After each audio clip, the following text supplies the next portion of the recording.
Last week, Eric and I got together and we realized the only way to describe what Resonero has done for us was to sit down and talk about it. We normally cringe when we're forced to hear recordings of ourselves. This video is the first time neither of us felt cringy watching a recording of ourselves in a social interaction. If you watch these clips, you're likely to learn something about us, just how much this device has changed the way we communicate.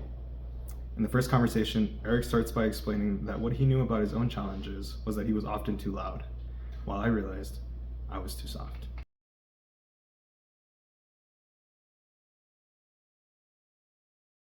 Oh, so you're saying the problem isn't what happened at the end. It was earlier when you were trying to really make it clear to them there was a serious problem? Right, by being soft, by being collected, by being calm about it. I have this problem the other way. You know, if you're always loud and you're trying to tell someone, really pay attention to this part,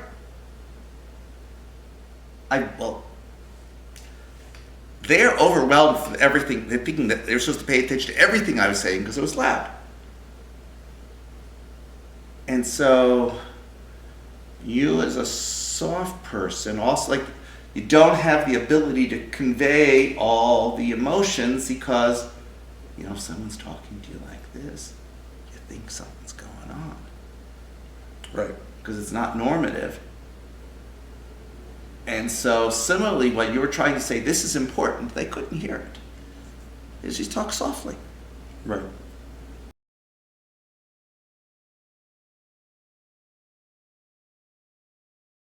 The experience of reading other people's emotion. I'm going to first tell you about mine, which is I can often tell someone's trying to convey an emotion, but I can't tell what it is. Did you have that problem, or you tend to be able to figure it out? No, I did not have a problem. So that's a big difference here. And so I guess I'd have the emotion of confusion that I'd get. Rather than, like, if someone's sad, I wouldn't feel their sadness. If I was lucky, I'd figure out sadness. I might think it was anger, which would really lead to a bad conversation.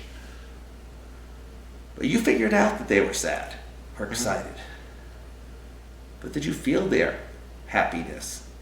Or was it just like a thought?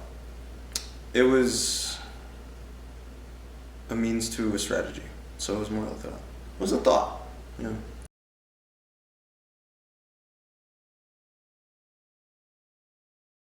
How is conversation different for you now that we've got, I was going to say Mr. Resonero, now that we have Resonero? I feel like I don't have to put as much thought in connecting with people. So what's that mean? Like, if someone's unhappy, like I told you I wasn't feeling well today, and I suspect that came out in my voice, and what came out of you was caring. What was the process in your head? Did you think, oh, Eric's not feeling well logically and you're going to express something? Or did you, No. you like you felt, So usually that's usually what I employ. right, I usually employ, oh, Eric's not feeling well. I guess I'll be caring. What is it that is probably causing his problem? Yeah. And so that's sort of how I become caring. Yeah, Whereas when I have Resonero, Yeah, because we It's have it more on the like- wall right behind us right right, now. my immediate thought was, I would hate it if I had that. What's causing me trouble? Well, I see. So, like, you felt some, like, direct empathy rather than having to think about. How would I feel? Right. Yeah, so it's I like was natural. able to, yeah, The exactly. connection. Was faster. And did you have to think about it? No. And I've noticed something like that too.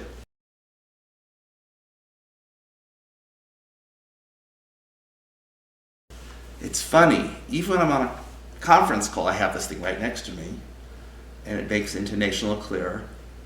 And it's like ESP. Like, I don't really experience ESP, I don't think. But often I can just tell the emotion of people that like someone's excited, I sort of feel the excitement, where otherwise I might or might not have picked anything up. And if I did, that would distract me from the conversation. I've definitely felt the same. With the same, so I've been on conference calls where I have Resonero next to me, and it almost feels like they're in the room, even though I know, like psychologically, they're not here. Yeah, but you feel it. Yeah. And that's better than it would have been even in person without, Yeah. which is really cool. So we have like a different sort of connection with people, and we don't have to think about it, which is really neat.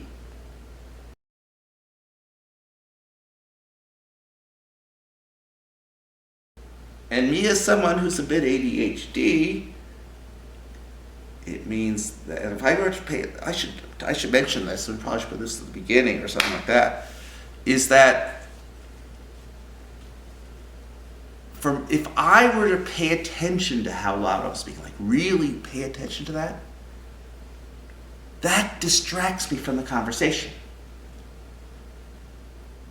And it just comes out it comes out at apparently the normal volume. Without distraction. Yeah.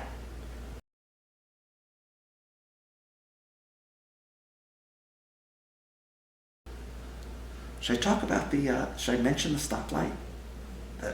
Yeah, because I was thinking about the same thing, and how you decided to bring it into our class, and none of us in the class understood where everyone else was coming from. Explain. Yeah, remind me this. Yeah. So when you first introduced the research to our class, you were just in passing saying, like, by the way, I need to have an early prototype, which you were still calling Mr. Uncle, in the room with me, because otherwise my colleagues would yell at me. Because you were still sitting in your office, but you were still giving us lecture. This was during the pandemic. Yes. And I was giving the lectures from my desk. Mm-hmm. Which was 3 stories up, or 2 stories up. Yeah. Secluded. Yeah. Social distance. Yeah. And we were in the lab.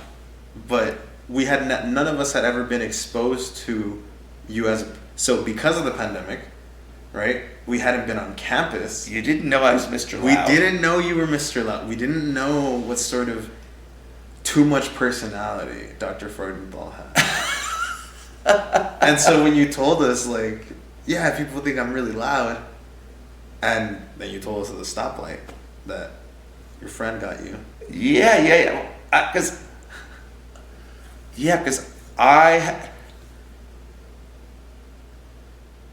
even with my door closed, if I was talking on the phone or even talking something in my office, I would be so loud that my colleagues would come by and just say, "Is you quiet? It's too distracting for you to get my work done." Or if I was lecturing after class, someone would say, "You were louder in my classroom." The person teaching the next room would say, "You were louder in my classroom than I was." And so actually one of my colleagues, trying to help me because he really understood I had no idea how loud I was, he actually got me one of these stoplights they put into kindergartens. So it's normally on green. If the room's quiet, you get a little noisy, turns yellow. And if you get real loud, the red light goes on and it makes a sound. And I was actually really appreciative because I felt bad for bothering people. And put it in my office, and it was absolutely awful because if I wouldn't notice when it went yellow and it went, I would lose my train of thought, and that would just derail conversations. It was hard to be productive.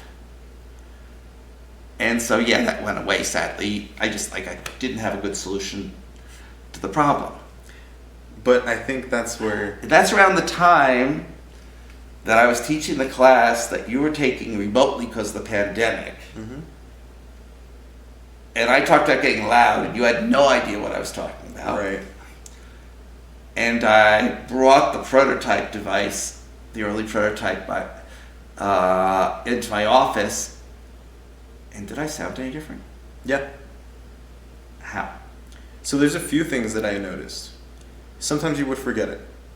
When you would forget it, no one in class would pay attention. People would just be like, and I mean, casually paying attention, I would say, right? Yeah. Whatever. Okay. They weren't focused. Exactly. They weren't as engaged. Okay, that was the first thing I noticed. The other thing was And if I was using it, were they just extra disengaged?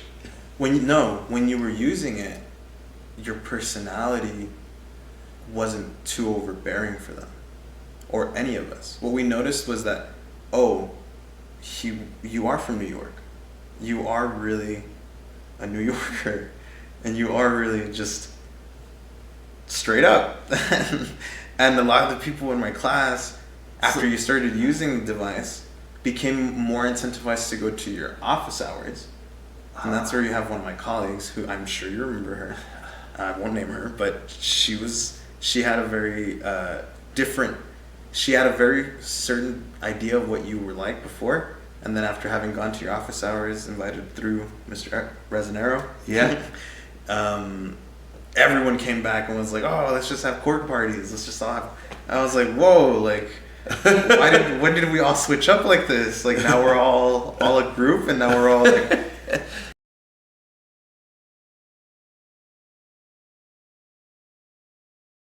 I'm fairly passionate about what I teach, and I try to put everything in an interesting story. Mm-hmm. And I guess the storytelling just didn't work before. And Yes, because while I would appreciate our first lecture in that class is early computer history, yeah, and so I love that lecture. yeah.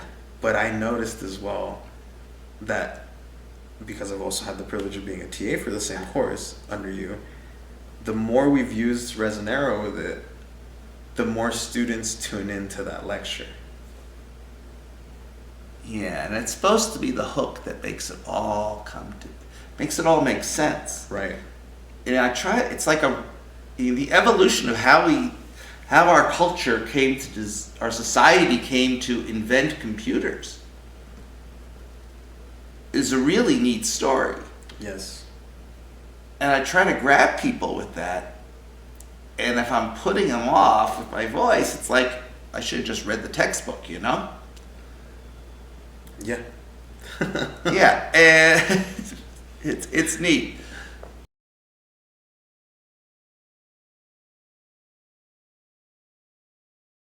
I haven't observed the same with you. All I know is that you used to talk really softly, and now you talk like a normal person. Yeah, I would say. Yeah, but and you seem more dynamic. We certainly have been working together for you've not only been part of the research group for 2 years, 3 years now, but also the summer intensely trying to get the product out. Right. And so we're just having a fun time working. But in terms of your dynamics with other people, what's different? Yeah, after the introduction of Resonero. Yeah. Yeah, so I mean, before Resonero, I had trouble with people interpreting my emotion in serious contexts, but it was related to what I would now realize is volume and the monitoring of my volume in conversation. Is it just the monitoring your volume? Like you said, you read people's emotion better. Yes. I feel their emotion better. You feel their emotion better. And when you convey it, would you used to think about how am I going to convey that emotion as compared to just having it come out? Precisely. Wow. So you're trying to turn the dials to sound excited or angry or urgent or whatever it is, anxious, whatever, and you weren't actually effectively turning the knobs, but you were thinking about turning the knobs. In my mind, I was turning the knobs, but I wasn't loud enough. Right, yeah, because you're turning the knobs, trying to get the gauges to read the right stuff, and the gauges are all wrong. Right. So now I think you're excited, you're engaged in this conversation. Yeah. Are you watching the gauges right now? No. It's wild, and I'm not either. I think that's the big thing. Yeah. is that we're just here. Yes. It's sort of, I think, my friends who are Buddhist talk about just being in the moment and being there. Present. Being present. Yeah. And I think for both of us, it just means we are able to be present and we're not doing damage control. That's exactly what it is. There's no damage control, and I'm not expending energy in that. Uh-huh. I'm just Yeah. chilling. Having a good time with a good friend. That's cool. I'm having a good time with a good friend too.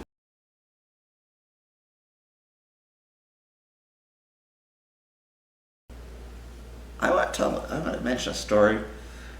Earlier today, I and two colleagues who are friends were writing a proposal, the rushed proposal for the last 2 days that we just got out. And there was something really important that I thought should be there, and they were opposed to because they were afraid it could be misread. And they could have easily gotten to a stupid plug where just disagreed, and maybe disagreed to disagree, or maybe got disagreeable. Yeah. But I think they heard, I think this was important, and they also got creative with words. And they got a brilliant solution that we actually all thought was really good. Wow. And there was one other thing that I really wanted to be different.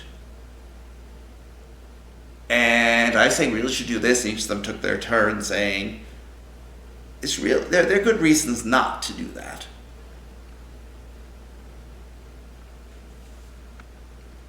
And I read that, like, we're all tired, but I read they were tired. And I could live with it being the way they want it to be. And there was this moment where I almost said, but let's really think about this, and I realized these guys are tired. It's not going to help to bring it up again, and it's going to be okay. And I just said, I hear you. It is okay the way you want to do it. And that was the end of it. And we ended the meeting without any of us being unhappy with each other. Where I've been to so many meetings where I've had the exact same, come on, can't we do this one thing? And I just didn't read the room and know that I couldn't deal with one more thing. Which meant that, where I could, where therefore I would push them over the edge and we'd all be grumpy on the way out. Yeah. Because it just, whether we chose to do it my way or they were afterwards, it's not like we ever would have reached any agreement. And we wouldn't have wanted to work together again. Right. It would just string. Yeah. That's neat. That's wonderful. Hey man, this is cool.